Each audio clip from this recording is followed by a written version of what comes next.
So I thought that I'd bring you in for a closer look. Here's the abstract art one. It's kind of neat. I might actually just kind of leave it on the shelf for a while. And maybe some different lighting on the failed cube.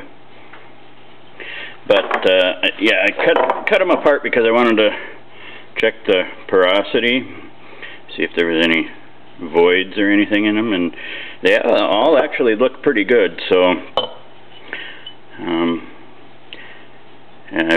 some of the videos I've watched said that borax is hard on those graphite clay crucibles, so I don't know what kind of options I have about that, but using that borax for degassing or flux or whatever you want to call it, it seems to work, because man, it's looking pretty good here.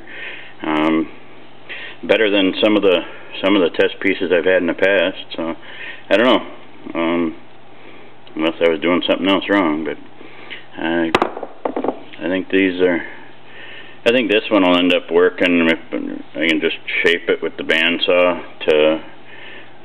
to this shape, you know, and put it in a lathe and round that off, and that ought to work for what he wants. So, but anyway, kind of interesting. I don't know. I mean, this one would work too if he wanted. It could, but so. Well, that's what I know. So, have a good one.